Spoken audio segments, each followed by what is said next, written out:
Em uma manhã do século XV, sob o céu europeu aparentemente tranquilo, homens, mulheres e crianças foram alinhados como mercadorias diante de uma multidão curiosa. Não era uma guerra. Não era uma execução pública. Era um leilão. O primeiro grande leilão documentado de africanos escravizados em solo português, realizado na cidade de Lagos, marcava o início de uma engrenagem que mudaria para sempre o destino de continentes inteiros. Naquele momento, poucos imaginavam que aquele ato não era apenas comércio, mas o nascimento de um dos sistemas mais cruéis e duradouros da história humana. E se tudo o que você aprendeu sobre o começo da escravidão no Brasil for apenas uma pequena parte de algo muito maior e mais perturbador? Como uma prática que começou com embarcações exploratórias na costa africana se transformou em um império baseado no tráfico humano? Quem eram os homens por trás dessas decisões? E mais importante, como essa história atravessou o oceano e desembarcou nas terras que mais tarde seriam chamadas de Brasil? Para entender o auge da resistência simbolizada por Zumbi dos Palmares, é preciso voltar ao ponto exato onde tudo começou. Porque antes de Palmares existir, antes de quilombos se formarem, antes de rebeliões incendiarem engenhos, houve um momento inaugural. Um momento em que vidas foram avaliadas em moedas, como se fossem objetos. No ano de 1444, navegadores portugueses retornaram da costa da África Ocidental trazendo dezenas de africanos capturados. A cidade de Lagos tornou-se palco de um espetáculo perturbador, famílias separadas, corpos examinados, dentes avaliados, músculos apalpados como se fossem animais. Cronistas da época registraram a cena com frieza administrativa, descrevendo os lucros e a organização do evento. Mas por trás das anotações comerciais havia gritos, desespero e o início de um trauma coletivo que atravessaria séculos. A coroa portuguesa rapidamente percebeu o potencial econômico daquele comércio. O que começou como captura esporádica tornou-se sistema. O que era experimento virou política. A expansão marítima portuguesa, frequentemente celebrada como era de descobertas, carregava em seu porão um projeto silencioso, abastecer a Europa com ouro, especiarias, pessoas. O tráfico atlântico foi sendo estruturado com rotas, feitorias, contratos e autorização real. A igreja legitimava sob o argumento de conversão religiosa. Comerciantes viam oportunidades. A coroa via impostos. E assim, lentamente, criou-se uma engrenagem onde cada peça tinha interesse direto na continuidade do sistema. Mas existe uma pergunta que ecoa até hoje: teria sido possível interromper esse ciclo ainda no início? Ou desde o primeiro leilão o destino já estava selado? Décadas depois, quando Portugal voltou seus olhos para a colonização efetiva do Brasil, o modelo já estava pronto.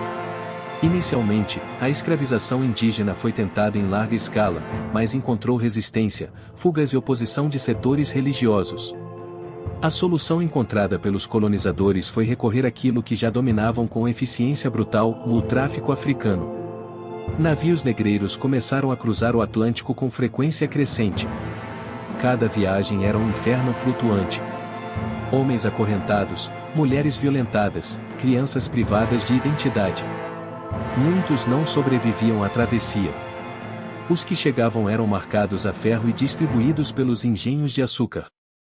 O açúcar tornou-se o ouro branco da colônia. E para sustentar sua produção era necessário trabalho forçado em escala massiva. Surgem então os grandes engenhos no Nordeste, especialmente na região que hoje corresponde a Pernambuco e Bahia. A economia colonial passa a depender quase totalmente da mão de obra escravizada. E aqui nasce uma contradição central: enquanto a colônia prosperava financeiramente, uma população inteira era submetida à violência cotidiana, à perda de cultura, língua e família. Mas algo inesperado começou a acontecer. Mesmo sob vigilância constante, a chama da resistência não se apagava. Fugas tornaram-se frequentes.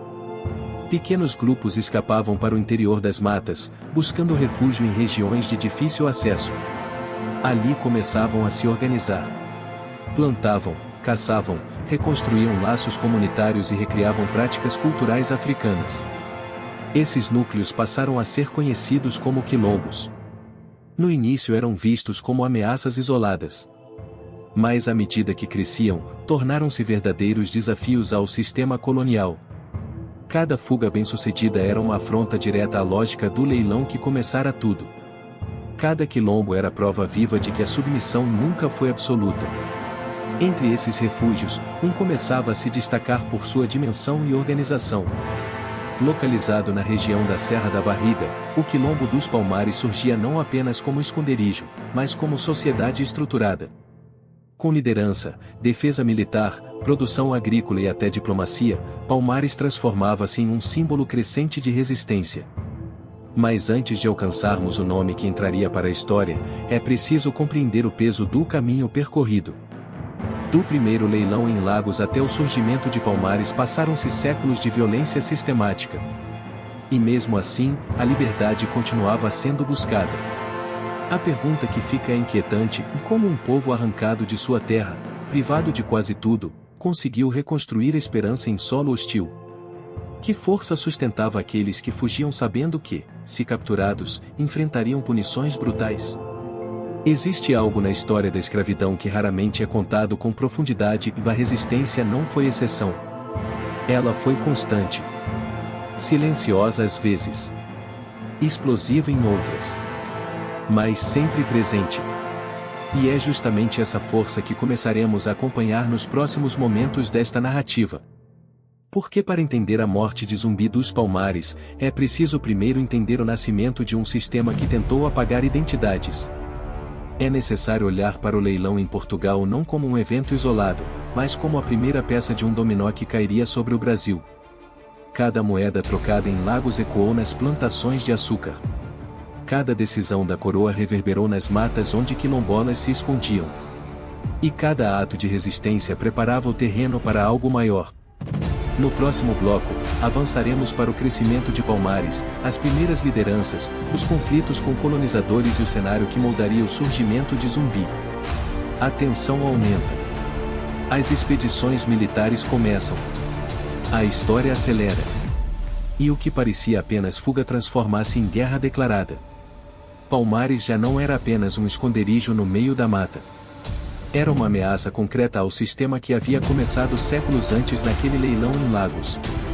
À medida que o tráfico atlântico se intensificava e os engenhos se multiplicavam no Nordeste, também crescia o número de fugitivos que encontravam na Serra da Barriga um território de reconstrução.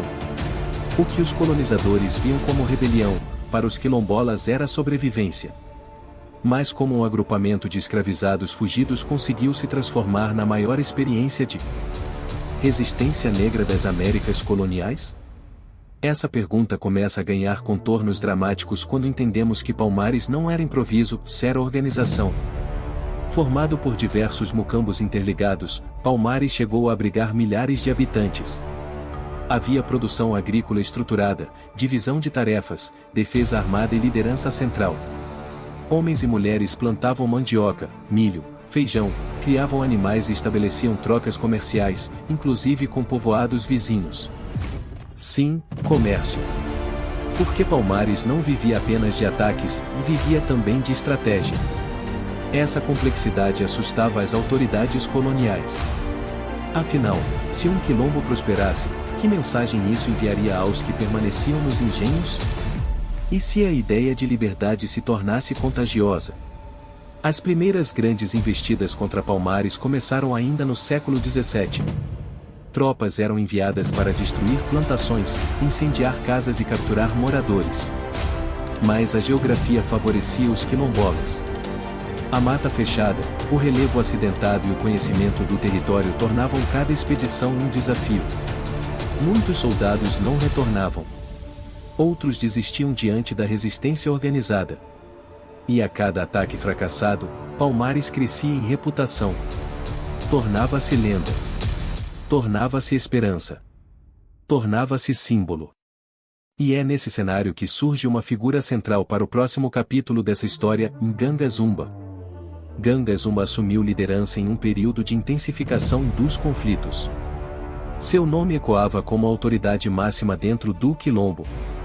Sob sua condução, Palmares consolidou alianças internas e fortaleceu sua estrutura política. Mas o cerco colonial apertava. Expedições tornavam-se mais frequentes e mais violentas. A coroa portuguesa e os senhores de engenho entendiam que Palmares representava não apenas prejuízo econômico, mas ameaça ideológica. Se a liberdade fosse possível ali, ela poderia ser buscada em qualquer lugar. E então surge uma proposta que dividiria os rumos da resistência. Em 1678, após sucessivos confrontos, autoridades coloniais ofereceram um acordo de paz a Gandezumba. Em troca da submissão formal à coroa, Palmares receberia reconhecimento territorial e liberdade para os nascidos no Quilombo. Era uma proposta estratégica de dividir para enfraquecer. Aceitar significava preservar vidas naquele momento. Recusar significava manter a guerra aberta. A decisão de Gandezumba de aceitar o acordo gerou tensão interna. Porque havia uma questão moral pulsando: seria liberdade parcial suficiente? Ou isso representava traição aos que ainda estavam nos engenhos? É nesse ponto que a história se intensifica emocionalmente.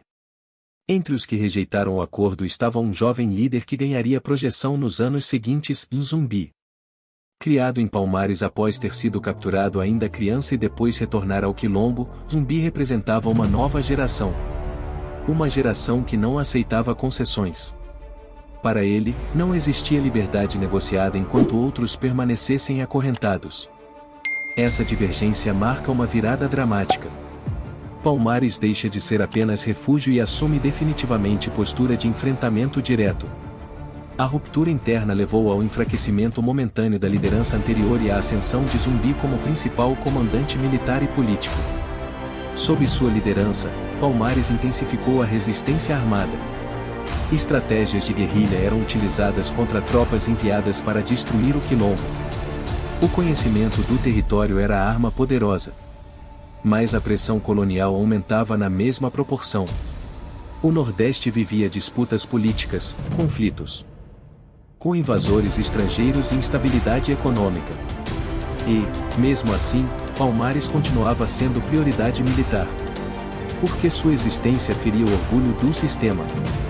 As expedições passaram a contar com bandeirantes experientes, homens acostumados a incursões violentas pelo interior. Entre eles estava Domingos Jorge Velho, contratado para liderar ofensivas contra Palmares. A guerra tornava-se cada vez mais intensa. Não se tratava mais de capturar fugitivos isolados. Era uma campanha para destruir uma nação insurgente dentro da colônia. A cada confronto, vidas eram perdidas dos dois lados.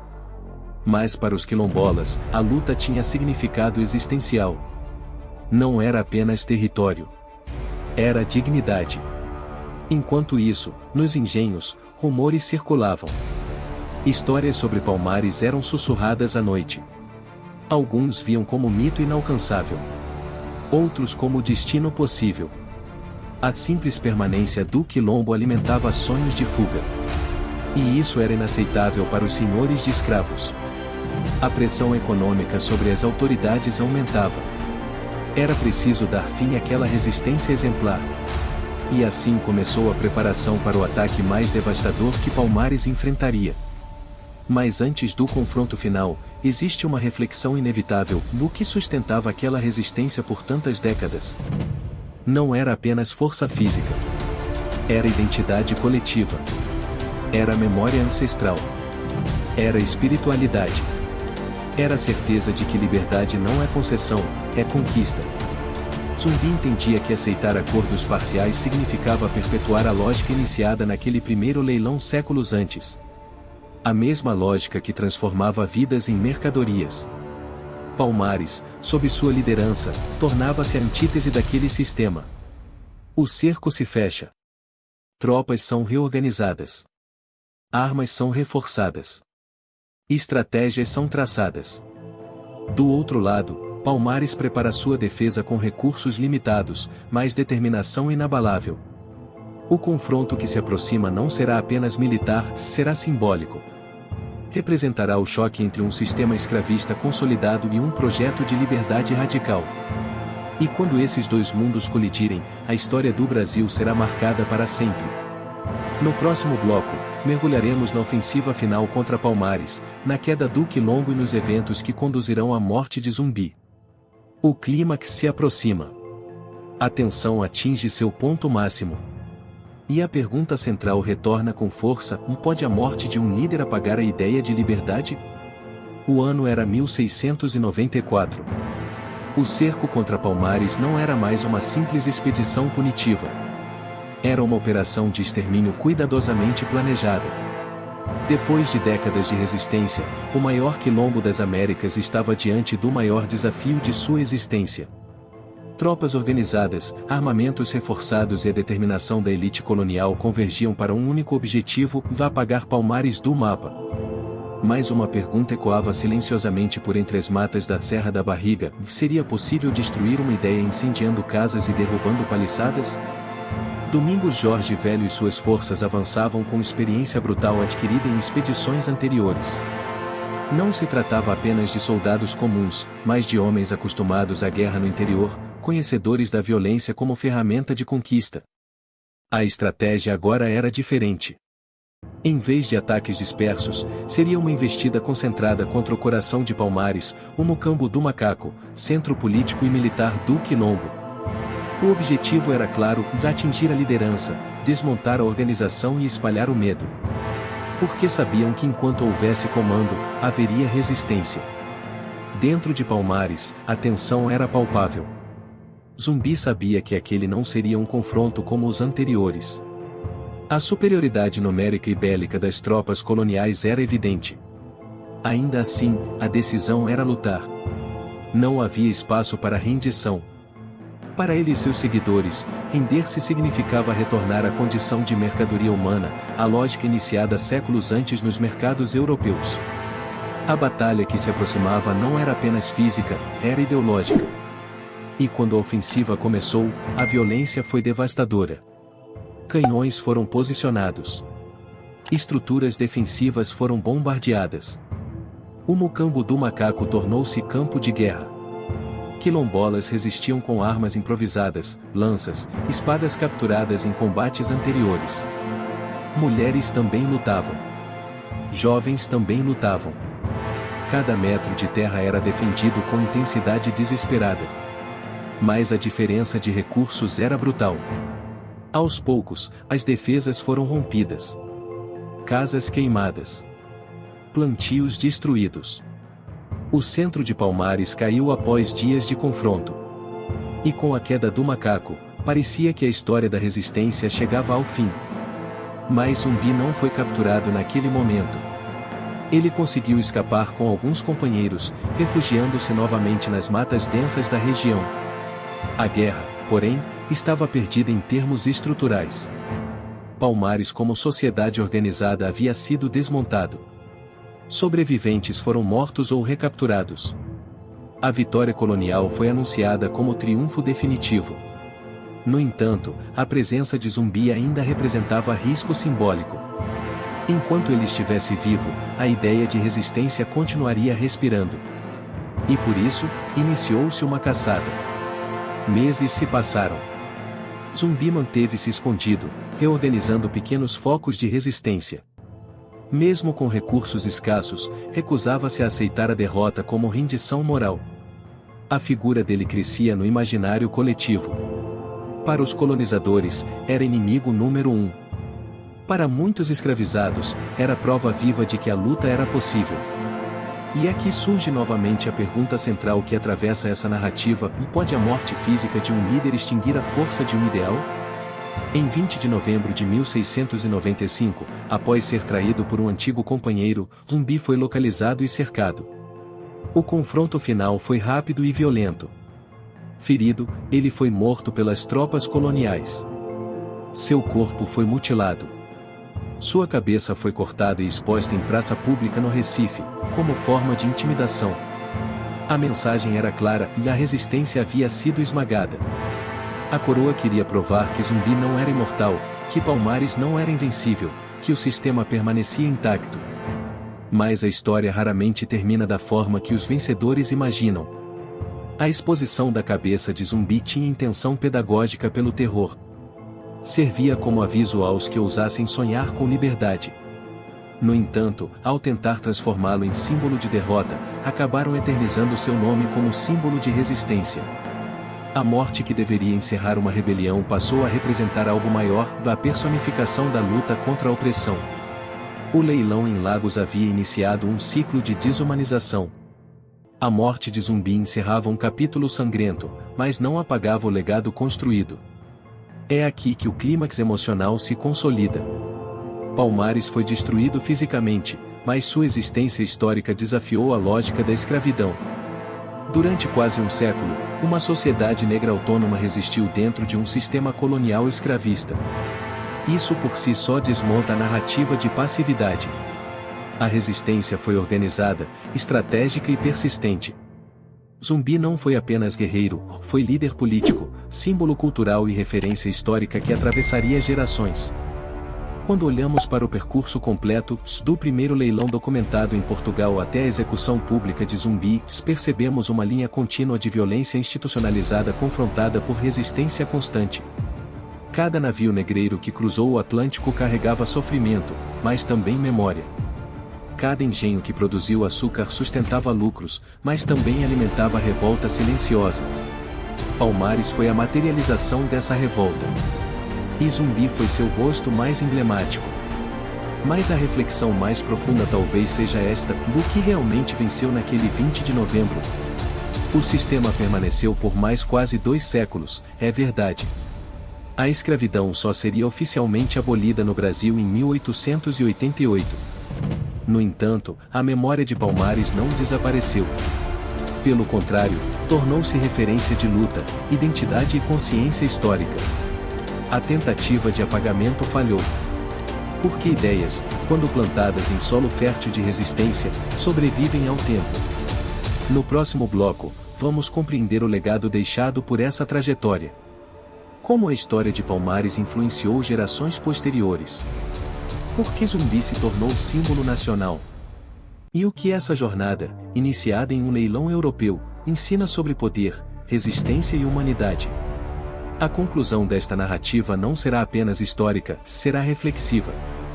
A cabeça de Zumbi exposta em praça pública deveria encerrar a história. Essa era a intenção das autoridades coloniais. Transformar um líder em aviso. Reduzir uma vida inteira de resistência a um espetáculo de intimidação. Mas existe algo que o sistema iniciado naquele primeiro leilão em Portugal jamais conseguiu compreender completamente: quando a opressão tenta silenciar um símbolo, muitas vezes acaba amplificando sua voz através do tempo. E é exatamente aqui que a nossa pergunta central retorna com força total: pode a violência destruir definitivamente a ideia de liberdade? Após a queda de Palmares em 1694 e a morte de Zumbi em 1695, o sistema escravista continuou funcionando com brutal eficiência. Navios negreiros seguiram cruzando o Atlântico. Engenhos continuaram moendo cana. Castigos permaneceram sendo aplicados. Do ponto de vista estrutural, parecia que nada havia mudado. Mas no imaginário coletivo, algo tinha sido plantado. Palmares provou que era possível organizar uma sociedade alternativa dentro de um regime opressor. Provou que a submissão nunca foi absoluta. E essa memória começou a circular de forma silenciosa, atravessando gerações. Durante o século XVIII, revoltas escravas e insurreições continuaram a ocorrer em diferentes regiões do Brasil. Nem todas alcançaram a dimensão de Palmares, mas cada uma carregava em si a mesma essência, da recusa em aceitar a condição de mercadoria humana. A história oficial durante muito tempo minimizou essas resistências, tratando-as como episódios isolados. No entanto, quando conectamos os pontos, percebemos um fio condutor claro que começa naquele leilão europeu e encontra em Zumbi uma das suas maiores expressões. A violência estruturou o sistema, mas a resistência estruturou a identidade. Com o passar dos séculos, o nome de Zumbi foi sendo redescoberto e ressignificado. No século XX, movimentos negros passaram a resgatar sua trajetória como símbolo de luta contra o racismo estrutural e as desigualdades herdadas do período escravista. O 20 de novembro deixou de ser apenas data de morte para tornar-se marco de consciência e reflexão. E aqui surge uma camada ainda mais profunda dessa narrativa: a história não é apenas passado. Ela molda o presente. As marcas da escravidão não desapareceram com a assinatura de uma lei em 1888. Elas continuam ecoando nas estruturas sociais, econômicas e culturais. Mas por que revisitar essa trajetória é tão importante hoje? Porque compreender o início ajuda a entender as consequências. O primeiro leilão documentado em Portugal não foi um evento isolado, foi o ponto de partida de um sistema transatlântico que redesenhou demografias, economias e hierarquias sociais. Palmares não foi apenas um quilombo, foi um projeto político de autonomia. Zumbi não foi apenas um líder guerreiro, foi a representação de um princípio: liberdade não se negocia quando ainda há correntes sendo fechadas. Existe um elemento poderoso nessa jornada que precisa ser destacado: a persistência. Durante quase um século, Palmares resistiu. Mesmo cercado, atacado, traído, continuou existindo. Isso nos leva a uma reflexão inevitável. Quantas vezes a história foi contada apenas pelo olhar dos vencedores? Quantas narrativas foram apagadas ou diminuídas para manter intacta a imagem do poder? Quando recuperamos a trajetória que vai do mercado de Lagos até a Serra da Barriga, estamos também questionando a forma como aprendemos sobre o passado. O clímax dessa história não está apenas na morte de Zumbi. Está na permanência da sua memória. Está no fato de que, apesar de toda a tentativa de apagamento, seu nome atravessou séculos. Está na constatação de que a liberdade pode ser sufocada momentaneamente, mas raramente é eliminada por completo. Porque ideias sobrevivem quando encontram pessoas dispostas a carregá-las adiante. E Palmares, mesmo destruído fisicamente, tornou-se ideia permanente. Agora, a grande reflexão que fica para cada um de nós é esta: o que fazemos com essa memória? Ignoramos como capítulo distante ou reconhecemos como parte fundamental da formação do Brasil? A história da escravidão não é apenas dor, é também resistência, estratégia, organização e coragem. É sobre um povo que, mesmo arrancado de sua terra, reconstruiu comunidade. É sobre líderes que recusaram acordos incompletos. É sobre homens e mulheres que escolheram lutar mesmo diante de probabilidades esmagadoras. Quando olhamos para o percurso completo, do leilão que transformava pessoas em mercadoria até a execução pública que tentava transformar resistência em exemplo de medo, percebemos que a verdadeira linha da história não é apenas de opressão, mas de confronto constante entre domínio e dignidade. E essa tensão ainda existe em diferentes formas no mundo contemporâneo. Por isso, revisitar essa trajetória não é exercício acadêmico distante. É ato de consciência. Se essa jornada fez você refletir, se trouxe perguntas que antes não estavam tão claras, então esse é apenas o começo. Porque a história do Brasil é repleta de capítulos que desafiam narrativas superficiais. Aqui, cada detalhe importa. Cada personagem carrega camadas. Cada evento tem consequências que atravessam séculos. E agora eu te faço um convite direto: se você quer continuar explorando histórias que revelam o que muitas vezes ficou nas entrelinhas, se deseja entender como o passado molda o presente e influencia o futuro, inscreva-se no canal. Ative as notificações para não perder os próximos episódios dessa série histórica. Compartilhe este vídeo com quem precisa conhecer essa trajetória. Porque quanto mais pessoas compreenderem a profundidade da nossa história, mais conscientes seremos sobre o caminho que escolhemos trilhar daqui para frente. A história começou em um leilão. Tentaram encerrá-la em uma praça pública. Mas ela continua sendo escrita cada vez que alguém decide lembrar.